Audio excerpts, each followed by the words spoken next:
Hello, I'm Waqar Rizvi, and this is Scope. We're going to start off today's show by discussing the trial of Derek Chauvin, who is an ex-policeman in the United States who is alleged to have, of course, killed George Floyd, a black man. That was all caught on video, of course, where he had his knee on George Floyd's neck for around 9 minutes. 9 minutes plus now, I believe, is the estimate of time that he had his knee on his neck on his knee, pardon me. Floyd died from that then by being choked essentially to death, even though he kept pleading with the officer that he couldn't breathe, and that again is all caught on video camera. The trial is really important, isn't it? And I mean, of course, we're going to talk about the details certainly with our guests for this show, but even just the macro issue of the fact that this was all caught on camera, that there is now a trial happening for somebody who is now an ex-cop, and that possibly even his own colleagues, his one-time colleagues, will possibly be witnesses against him also. These are all really important precedents, right? Because there's always been that issue of police brutality that's been spoken of towards especially the African-American community and people of color in general in the United States. And it's really important for the United States to show to the rest of the world, really, that, you know, its moral authority that it so claims to the rest of us is in fact a well-earned title that we should all be looking up to its judicial system in ensuring that everybody is treated equal in front of the law, regardless of whether or not, and I know that there's a huge debate about whether or not George Floyd was a perfect being. He wasn't. He did take drugs, all of the above, but does that mean that he deserved to die because he possibly used a forged note? I mean, those two things don't seem to necessarily align completely. Let's discuss all of those issues a bit further. We're now joined by Dr. Rashawn, who is a Rubenstein Fellow at Brookings Institution. He's joining us today from Washington, D.C. Joining us from New York is Dr. Darrin Porcher, who is a criminal justice professor at Pace University. He's also a former NYPD lieutenant. Darrin and Rashawn, good morning to you both, and thank you for joining us today. Darrin, let me start with you. So far, what do you make of the trial of Derek Chauvin? Well, I think that it's running consistently on a trajectory that's in favor of the prosecution. I've been covering this trial on network television here in the United States from beginning to end. And the one thing that I do see is, on one side of it, when we look at former officer Derek Chauvin, he only has one attorney, whereas the prosecution has a far more robust group of people that are presenting the case. But when we look at it from the perspective of the procedural guidelines, it's clearly apparent that former officer Derek Chauvin did not fall within the provisions or the protocols of that department's policies in relation to the use of force. One thing that a lot of people question, and this is an actual fact, but the Minneapolis Police Department does, at that time, back in May of 2020, they did in fact allow an officer to use a level of force to one's neck, which is questionable considering the common police practices in other departments prohibit the use of pressure to one's neck. But that being said, the department did allow officers to apply force to an individual's neck. So former officer Derek Chauvin was correct in, I don't even want to say correct, but he was authorized to apply a level of force to Mr. Floyd's neck. My experience as a former NYPD lieutenant assigned to the Internal Affairs Bureau, I felt that was questionable because I didn't believe that there was a sense of resistance. But let's say hypothetically we give Derek Chauvin that okay, there was a potential resisting arrest, but the use of force is not something that should always be consistent. When I say always consistent, meaning the use of force that you apply initially should recede if the threat is no longer apparent. So when George Floyd was on the ground, handcuffed with his hands behind his back, there was no longer a threat of resisting arrest. So that being said, that's when Derek Chauvin should have receded from George Floyd's neck and then just awaited EMS, or if he was going to be transported from into another vehicle, that would have been fine. When we look at the laws in Minneapolis, you just need to have a substantial contributing factor to a person's death. Many people are bringing into the equation that, look, you know what, George Floyd was a person that was experiencing substance abuse issues. That's fine. But you have to look through the lens of, had George Floyd not come in contact with Officer Derek Chauvin, would he still been alive in relation to his drug abuse? And the answer is yes, he would have been alive. So that being said, it's safe to say that Derek Chauvin's actions pose a substantive threat to, or cause of threat to, George Floyd as a result. And, you know, the question on everyone's minds, even those of us outside of the United States, is that had this been a white man, and of course no one's asking for this to happen to any human being at all, regardless of the color of skin, had this been a white man, would that person have been treated the same? I mean, do you think that there is very clearly a double standard in the way police would have handled the situation? Well, I mean, we definitely have research to suggest that it would have been a double standard. And potentially the length of time that Derek Chauvin held George Floyd down, which, as you noted, was over 9 minutes. I believe it's 9 minutes and 29 seconds compared to the 8 minutes and 46 seconds.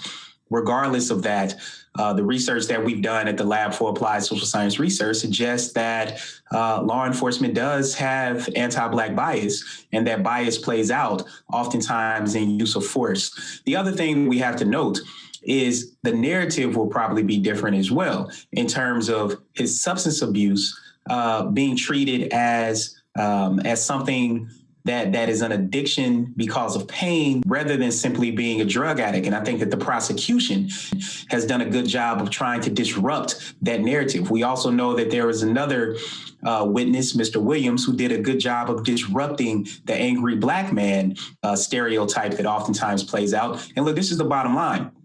A Black person should not have to be perfect in America or elsewhere to not be killed by the police. The question oftentimes becomes, does the crime fit the penalty?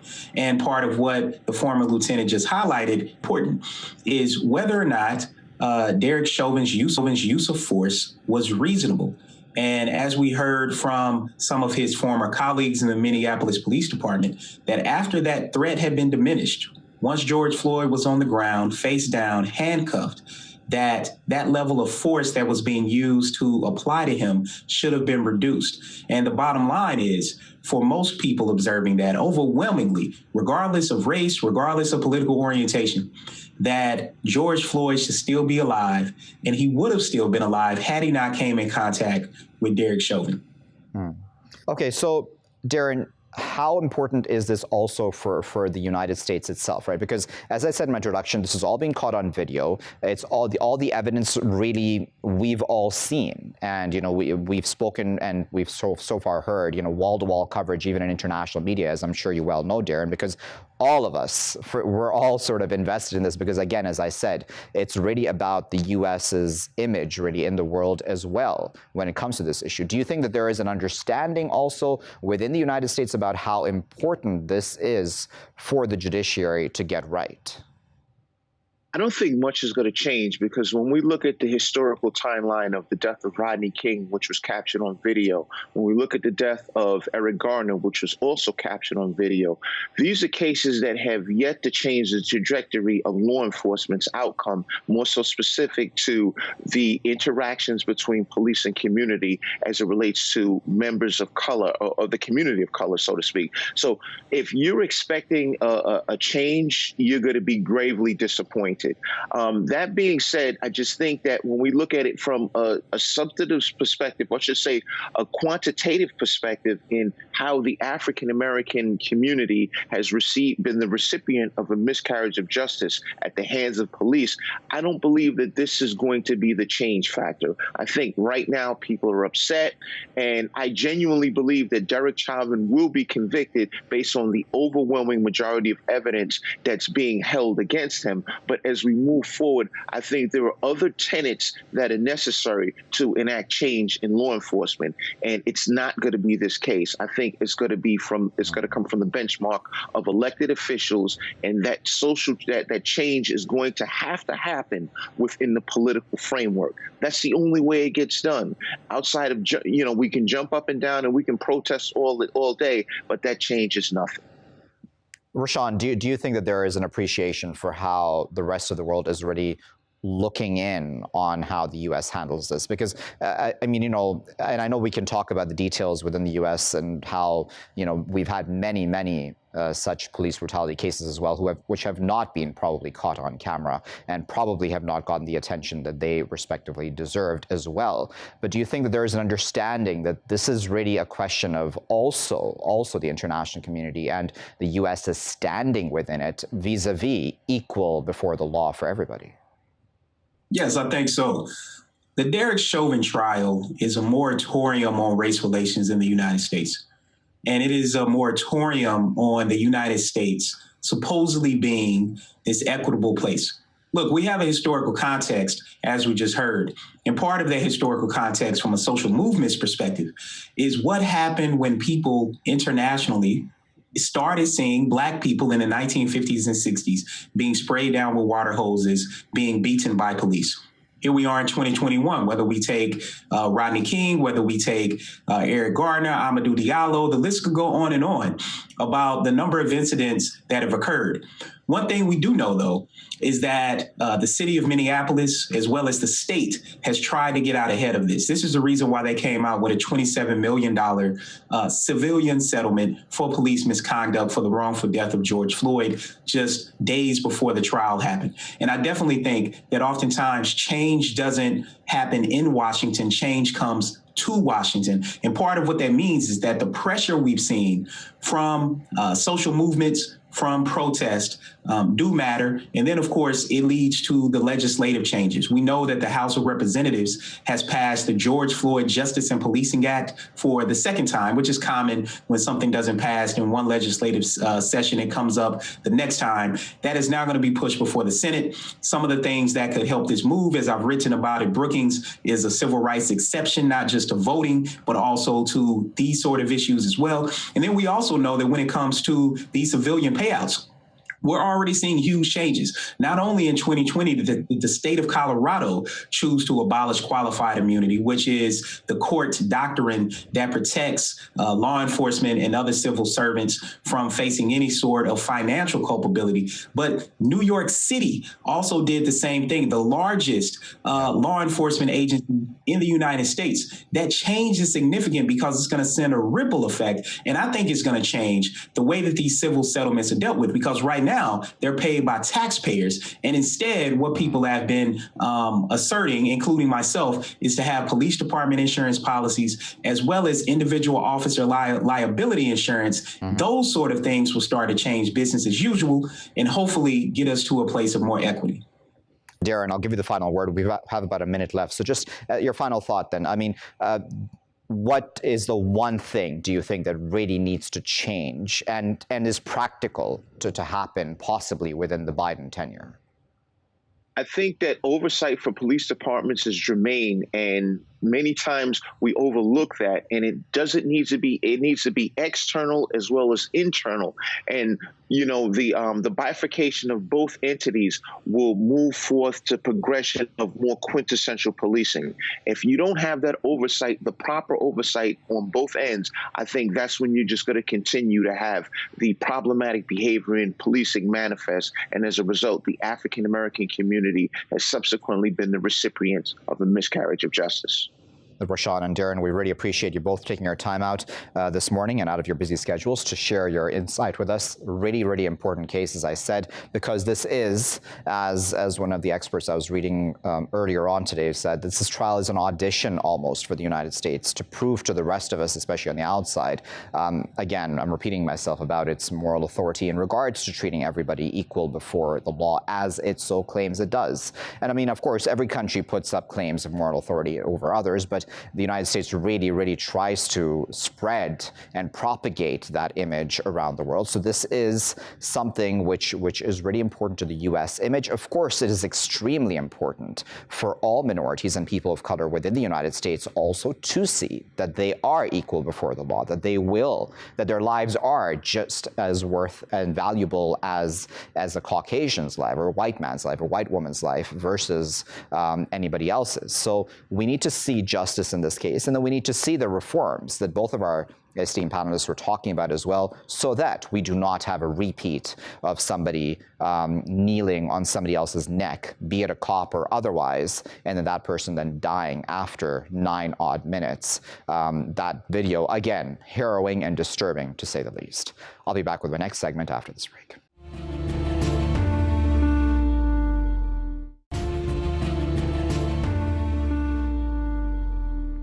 Welcome back, viewers. You're still here in Scope with me, Waqar Rizvi. In this segment, we're going to discuss voter suppression in the United States. We know that the GOP has put forth quite a few bills in respective states, around 43 states, I believe is the number, which in the eyes of many, seeks to, in fact, suppress the votes. The GOP or the Republican Party would argue that, no, in fact, they're trying to ensure that there is no voter fraud.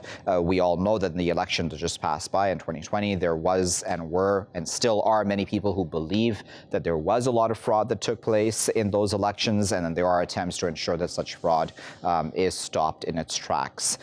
So there are measures such as voter ID issues, which, again, it's not a new issue, which has been brought up by the Republicans. Nevertheless, it's been an issue that's been longstanding, and many people do see these measures as targeting people of color, especially African Americans.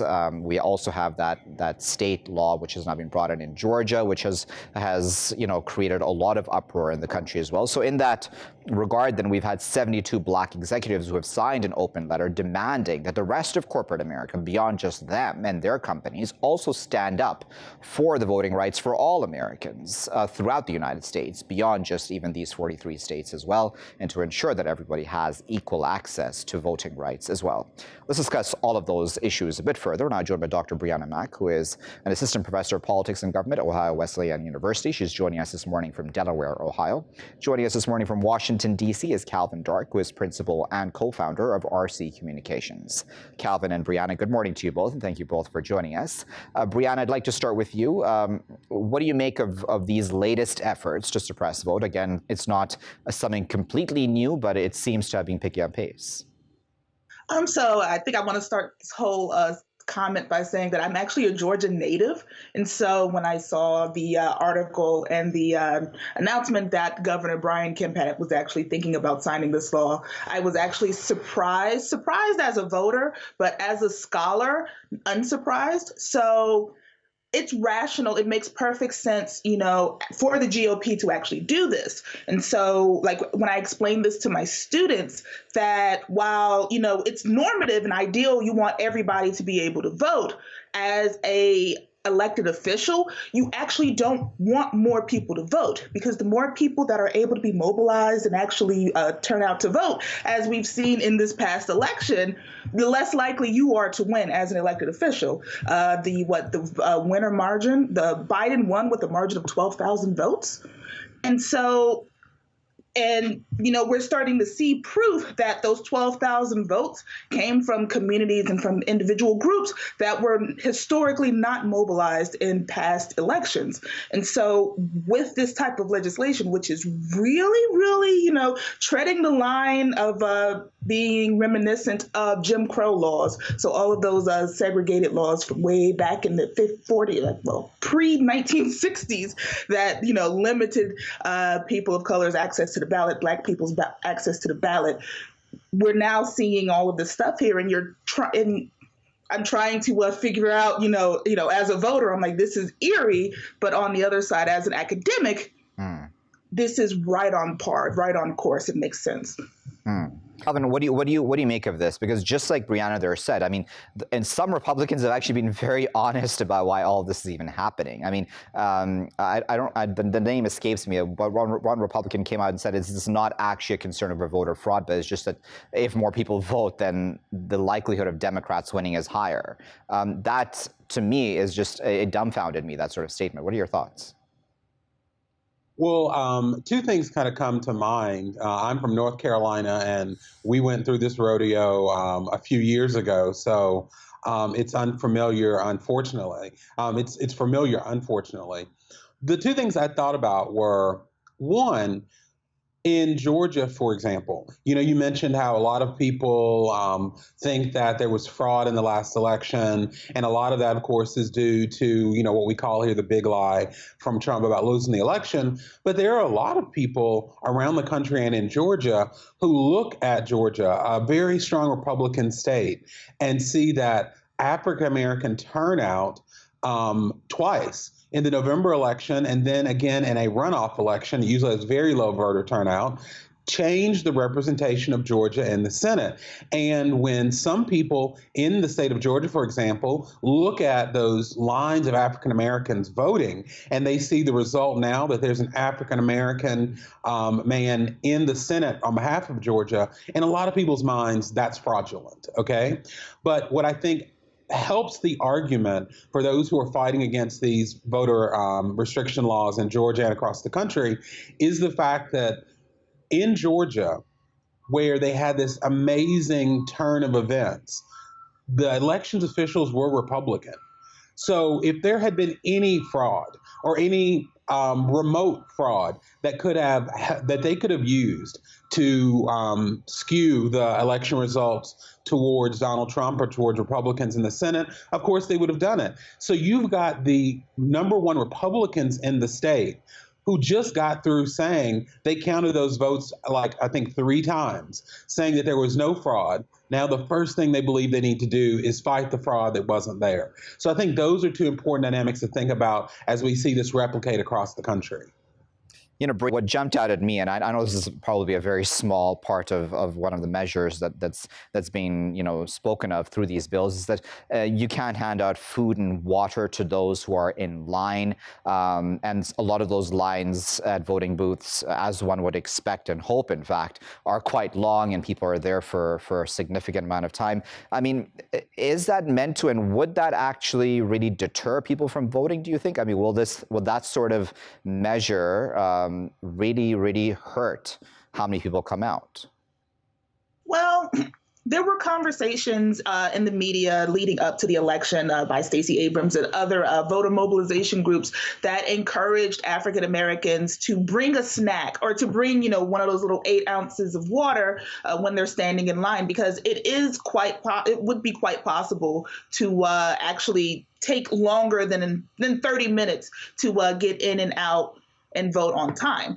However, seeing this bill here and making it a criminal offense to actually pass out water or to pass out drinks, they're talking about it in the spirit of trying to limit, shenanigans from happening. But in reality, what you're trying to do is limit the mobilization efforts of these groups to try and target these groups of people who wouldn't mind standing in a line for 2 or 3 hours if they knew that, hey, maybe they would get they may get a granola bar, they would get an 8 ounce of water. Because if you're in a line or you're in a district or in a precinct that only has 1 or 2 working voting booths, you could end up being in that line all day. And without that, without those types of supports, you're far less likely to have people turn out to vote, because who wants to stand in a line for hours on end? And if you're diabetic, or if you're only there on your lunch break, or you have 2 small kids with you, you won't be able to actually do your citizen duty and actually vote. Calvin, this just, for me, on the outside, I'm sorry, I keep asking this sort of in a circular fashion over and over again, but it just doesn't make sense, right? I mean, one would think that you would want to do everything in your power as a federal/state or even local government to encourage people to come out to vote. I mean, it just, to me, doesn't make sense that, okay, if you don't hand out food and water, in fact, I would think that you should be handing out food and water if that is what it takes to have people vote. I mean, what are your thoughts on that? Well, I think, first of all, on the question of the food and water, it is insane, nonsensical. But let me tell you what it also does. It's not really talking about the actual food and actual water that can be given out during the voting lines. What I think it's meant to do is groups that are mobilizing voters, it's intended to scare them. It's intended to make them less open to help people. I'll give you a perfect example. If you are working with your local church and you're driving a van of people to the polls and you see people who have been waiting in line and you've got bottles of water and granola bars in your van, you're going to have somebody think, well, wait, is that against the law? I don't know if I should do it or whatever. And what about other things? Do I help them through the door, or can I touch them and greet them or whatever? So it's meant to scare people. But on the larger point of the numbers, one of the Republicans arguing, I believe it was somewhere out west, 2 weeks ago, was saying that it's not just the quantity of the voters, but the quality, because particularly in the Republicans' case, they know that more people voting will likely mean less people voting for them. The good news is I think that a lot of this will backfire because they are in some ways disenfranchising their own voters. And I think whether you're a Democrat or Republican, we should only support lawmakers who want to make voting more accessible, regardless of the party that they're a part of. Yeah, so I mean, underlying all of this, Brianna, and I'm sorry to say this so crudely, but is the narrative, at least that I've gotten, the message that I've gotten, that in fact these people of color are not the quality of voters that these Republican politicians want? I mean, am I wrong to say that that is the image that they're trying to give out? It seems that's the case. So, like, thinking about what in the early 00s, that the Republican Party had a black party chairman. And now that, less than 15, 16 years later, we see the GOP has now made this abrupt shift and really embracing all of these. And it's not even dog whistle politics at this time. It's really this pro-Trump rhetoric, this politically incorrect. We're going to embrace these ideals about, for we and, for me and not for you, things of that sort. And it's alarming because when you're thinking about the progression of the nation, and yes, right now there is a lot of racial tensions and a lot of racialized issues. We're there are people of color that are trying to call out and demand justice and to deal with all of the systematic racism. And you see this law being passed and you see all this rhetoric coming from a party that, while we know that they have recently embraced all of these issues and, these stances, that this is still, quote unquote, the party of Abraham Lincoln, quote unquote. And so, at one point in time, this was a party that, now conservative, but historically had, been the party of leaders that were trying to deal with issues, or in particular, at least free slaves. And so when we're thinking about that, it's really difficult to find or even listen to currently elected Republican leaders of color, so listening to Tim Scott or listening to Brian Donalds or any of these other folks, because you're seeing hey, your party members in these various states and in Georgia are trying to bring us all the way back to Jim Crow. And you really, I just can't believe, that you're able to sit here and be comfortable with it or be okay with it, or at least you don't feel comfortable enough to even call out your fellow members in doing this problematic stuff. Right, so the clock has gotten the best of us, but we really, really appreciate both Calvin and Brianna for taking their time out this morning, speaking to us respectively from Delaware and Washington, sharing their thoughts with us about, again, for many of us on the outside looking at the United States, which, again, is meant to be the beacon of democracy and meant to be the example that all of us follow, that, in fact, you would have in today's day and age, in the year 2021, politicians, in fact, working to limit the voting rights of certain groups of people because they feel, and they come out pretty much and say that if those groups of people actually vote, then they would lose in the elections possibly. I mean, that just defies logic. And I know that there is an argument on the other side, certainly, which we weren't able to get to in detail, about the fact that they believe that there has been voter fraud in the year 2020's election. And maybe there is some fraud that took place. I don't know. I mean, maybe there are some very small percentages of fraud that's taken place. To the best of my knowledge, with all the reports I've seen, that was a very small percentage. So it didn't actually affect the overall results of the elections anyhow, and they were dealt with, I believe, on a case-by-case basis. But nevertheless, I mean, I would think that there are better ways to go about trying to ensure that fraud doesn't take place and also encourage more people to vote, because that, again, just logically seems like the correct thing to do in a country which always applauds itself over its democratic credentials. I'll be back with my final segment after this break.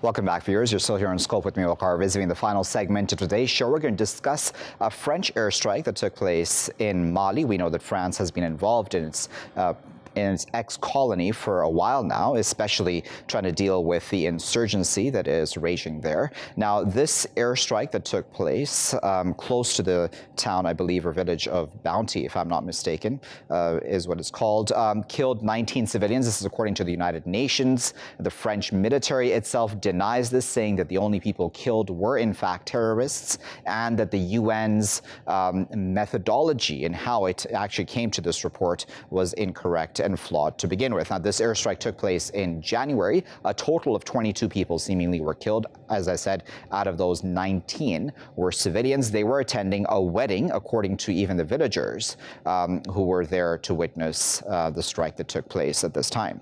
What does this mean overall about French involvement in Africa as a whole, and especially in Mali, which we know, as I said already, has been ongoing for a while now? Is this actually helping the situation or possibly making it worse? I'll put those questions now to our esteemed panelist who is joining us today from Portsmouth in the UK. We're now joined by Dr. Tony Chafer, who is Professor of African and French Studies at the University of Portsmouth.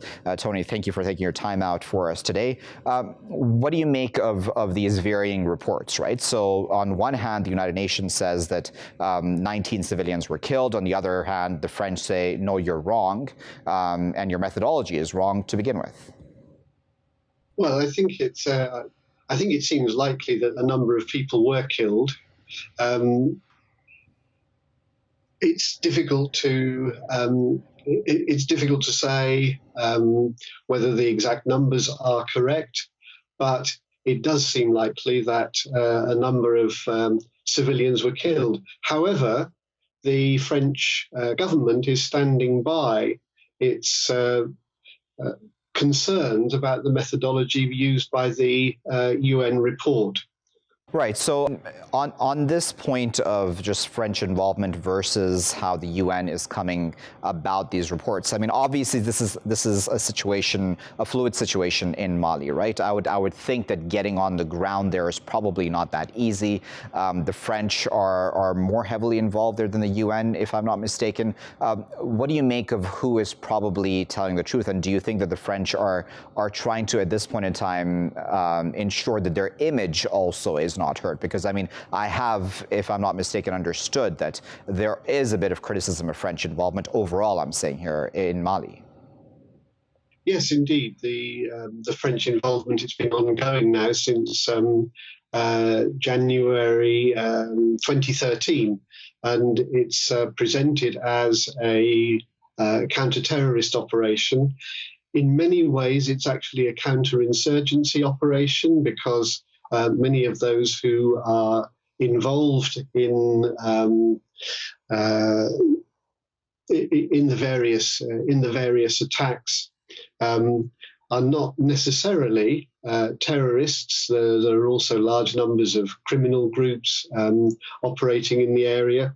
And I think the problem for France, and indeed for any external intervener, is making the difference between different groups that are involved. There are armed groups, there are Islamist extremists, there are also people who are simply joining these groups as a way of trying to make a living. So I think that there's an inherent problem, if you like, which is to focus on the problem of terrorism. Yes, there are terrorists there, but the problem is much more complicated than that, and focusing on simply the terrorist elements tends to distract attention from the wider problems in the area, the political and economic problems and the problems of governance, which are not being addressed. The other thing I would say is that you said that France was the largest presence on the ground. Mm-hmm. Actually, MINUSMA, the UN force, is much bigger than the French force. The difference is that the French force is operating, as I say, as a counter-terrorist operation, often in conjunction with the Malian armed forces. MINUSMA, which is much bigger, is there as a peacekeeping force and also trying to promote reconciliation. Right. Okay, so thank you for that clarification and context for us. Do you think that continuing French involvement in this fashion that it's been involved is a good thing for Mali? I mean, does this help resolve the situation? Because I know a while back, because of the criticism of French involvement in Africa in general, Macron had asked the African leaders themselves, do you even want us there? And that was, of course, what was said publicly at the very least. And I'm paraphrasing certainly his statements. But then there was then, on the other hand, then a request for France to remain. I mean, I would think that the Africans do see a benefit then for France remaining? I think there are two problems here. I think one is that when you're involved in counterinsurgency operations, counter-terrorist operations, call them what you will, with airstrikes in fairly densely populated areas, there are going to be mistakes. There are going to be cases when civilians are killed. Now, France has been active in the region for 8 years now, as I said earlier. And given that it's been there for 8 years, there have been a relatively small number of mistakes made by French forces, which have resulted in civilian loss of life. But I think there's a wider problem here, which is that there was actually a UN report that was produced in December 2020, which accuses all of those involved in Mali of human rights abuses, and particularly the Malian government. And I think the problem for the French government is that it's the key supporter of the Malian government, and it carries out a number of operations with the Malian armed forces. So it is associating itself with a Malian government which is accused, and this is well documented in the UN report of December 2020, which is accused of human rights abuses. And I think in that context, for people in the rural areas, particularly of Mali, where the government presence is minimal or non-existent, this is a real problem. France is seen as, by many of these populations, is seen as part of the problem and supporting a Malian government which is profoundly unpopular.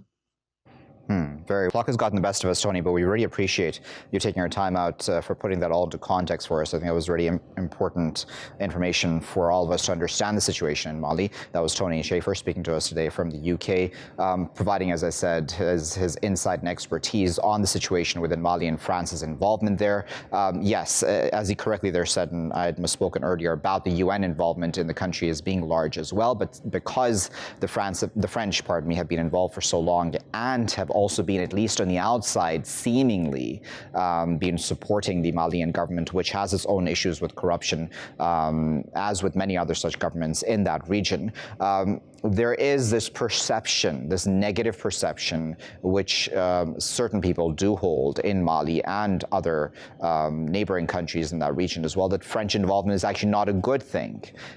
So how then does this hurt the so-called claim that France is meant to be carrying out counterinsurgency operations in that country? Is it even being able to achieve much in that regard? Or is this in fact having a counterproductive goal at this point in time altogether? Of course, we'll keep a very close eye on that situation in Mali, but it's just not discussed that much, unfortunately, though France has been involved in it for so long. I'll leave it there for now. I've been Waqar Rizvi. Thanks for watching.